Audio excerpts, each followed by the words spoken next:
Saudara-saudari terkasih, apakah saudara sudah memulai hari ini dengan penuh sukacita dan punya niat untuk berbuat baik meskipun kecil?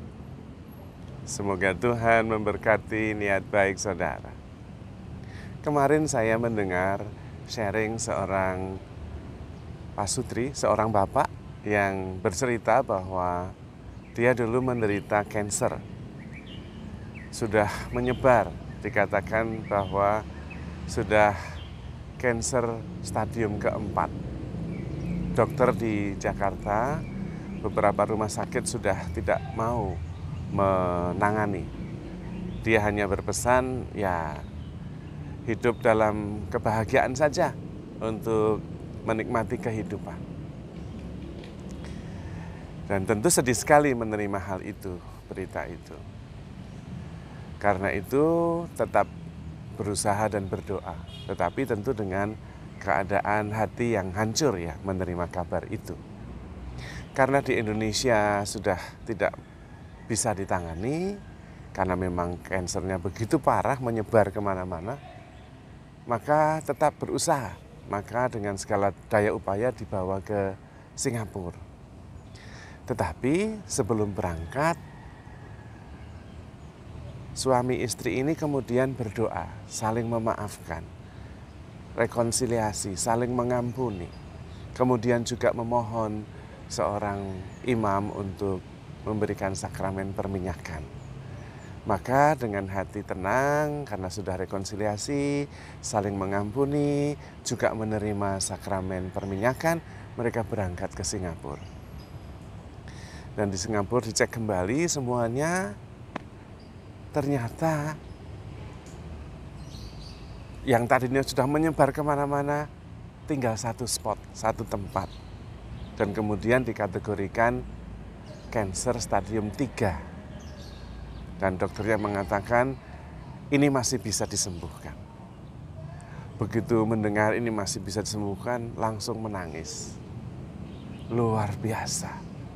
Dan kemudian dengan segala macam proses akhirnya sembuh. Dan sudah lebih dari 6 tahun hal itu, sekarang beliau sehat. Tetapi yang ingin saya sampaikan adalah prosesnya. Ternyata yang sangat menyembuhkan adalah saling mengampuni. Dan itu sesuai dengan firman Tuhan, surat Rasul Yakobus yang mengatakan, hendaklah kalian saling mengampuni supaya sembuh. Karena memang sangat mungkin bahwa ketika kita sakit hati, ketika kita membenci, keluar enzim-enzim tertentu yang sangat toksik terhadap diri kita sendiri. Dan kita tahu bahwa diri kita ini, badan kita ini adalah sebuah sistem kimia yang sangat kompleks dengan air yang dominan. Dan sistem kimia tubuh kita itu begitu mudah dipengaruhi oleh pikiran dan emosi. Emosi-emosi positif itu mengeluarkan enzim-enzim yang sangat bagus untuk membuat kita seimbang, sehat, dan kemudian menaikkan mood kita. Tetapi kebencian, sakit hati, itu mengeluarkan enzim-enzim yang mengubah struktur kimiawi tubuh kita menjadi toksik. Dan kalau kita terus-menerus membenci, menyimpan kebencian, kita seperti meracuni diri kita sendiri. Dan kemudian munculnya seperti kanker, kemudian ketidakseimbangan hormon, dan sebagainya. Karena itu kita perlu mempunyai sebuah habitus, kebiasaan untuk menyeimbangkan sistem tubuh kita. Sistem metabolisme, sistem pernafasan, sistem pencernaan, supaya kemudian seimbang. Karena sebetulnya yang namanya sehat itu seimbang. Seimbang dan rileks. Itulah sehat. Kalau tegang, kita sakit. Kalau tidak seimbang, kita sakit. Munculnya tentu sakit macam-macam. Maka perlu dalam sehari itu paling tidak ada 1 jam untuk duduk tenang dan kemudian mengendapkan semuanya supaya kemudian seimbang dan rileks. Boleh dengan doa hening, boleh dengan meditasi, boleh dengan rosario, boleh dengan adorasi, apa saja boleh. Intinya mengambil waktu sejenak supaya tubuh kita itu mengendap, seimbang, dan kemudian sehat, rileks. Dan sistem tubuh kita itu bisa menyembuhkan sendiri.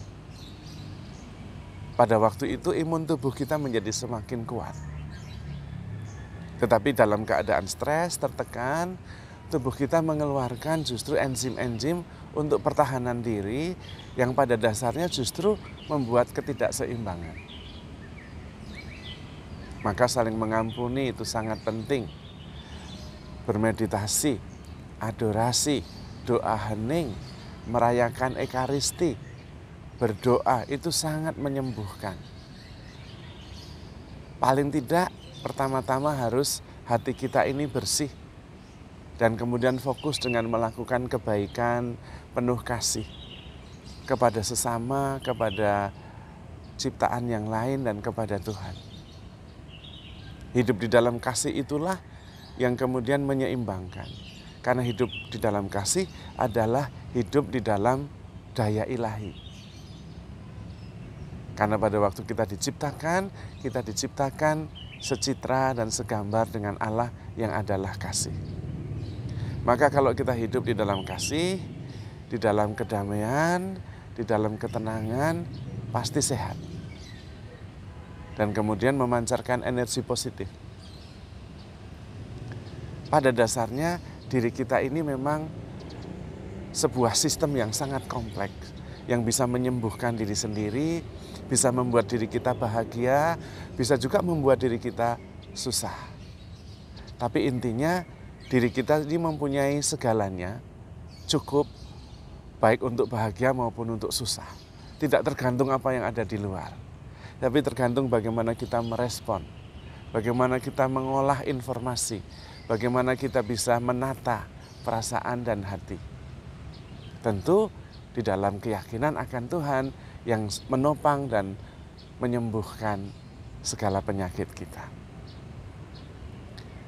Maka memang sudah sangat terbukti, bukan hanya secara rohani, tetapi secara fisik, medis, bahwa di dalam kedamaian, di dalam cinta kasih, di dalam ketenangan, di dalam keseimbangan, kita bisa menyembuhkan banyak hal.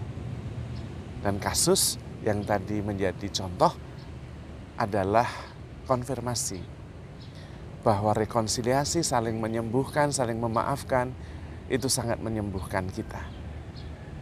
Karena di situ kemudian kita bisa sadar, tenang, damai, dan penuh dengan kepasrahan. Ketika kemudian Tuhan yang memegang kendali, maka kebaikan yang terjadi. Sebetulnya dari pihak kita yang paling penting adalah fokus melakukan kebaikan. Karena pasti buahnya juga kebaikan. Maka yang paling penting adalah menanam kebaikan. Kalau kita mau memanen kebaikan, kita harus menanam kebaikan. Kita tidak bisa ingin mendapatkan bunga deposito 1 bulan 50 juta. Tapi tidak punya deposito. Tidak bisa. Kita mau panen mangga, tapi tidak menanam pohon mangga. Ya nggak bisa. Maka fokus kita adalah hening, tenang, bersyukur, melakukan kebaikan-kebaikan, dan percaya akan penyelenggaraan Tuhan. Itulah sebuah tips sederhana untuk hidup sehat dan bahagia. Maka saudara-saudari terkasih, handle yourself with care because you are loved.